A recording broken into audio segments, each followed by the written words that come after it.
Now in this video, we want to find the domain of these functions, alright? So we have the following functions.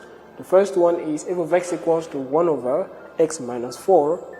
The second is f of x is 1 over x squared plus x, and so on, like that, alright? Good. Anyway, these are not too difficult, right? The things that we need to consider will be when the functions are undefined, right? Depending on the kind of function. So I'm going to show you that the first function is going to be undefined if the denominator is 0. Of course, whenever the denominator is 0, it's going to be undefined. So those are the things that we're going to check, okay, whenever we have fractions, and then whenever we have square root, okay, of some function, we also consider some cases like that, alright? Good. Okay, let's go over to the first one. So we have f of x to be 1 over x minus 4. Good. So that function will be undefined, as I said, if the denominator is equal to 0. So we do not want the denominator to be 0, right? Great. So all I want you to do is, we should find the value of x in the denominator, which is actually the value of the unknown that makes the denominator to be 0.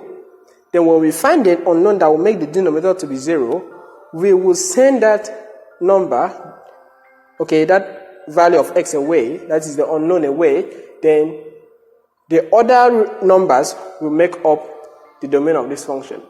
Anyway, let's just take that out. So that denominator will be equal to 0 if the denominator is equal to 0. That is, the denominator is x minus 4, it is equal to 0, right?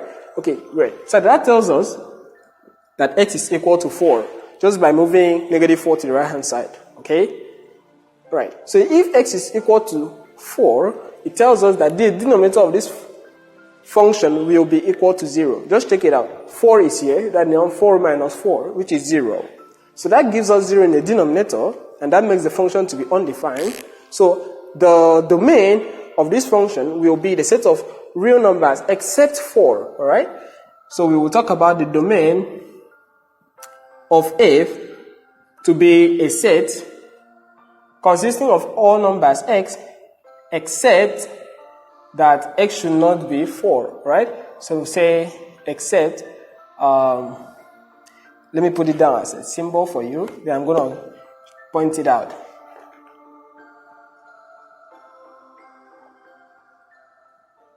Right, so you see that backslash.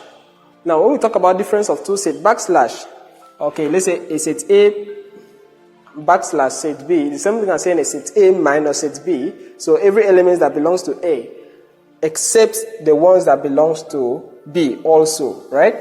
Good. So this means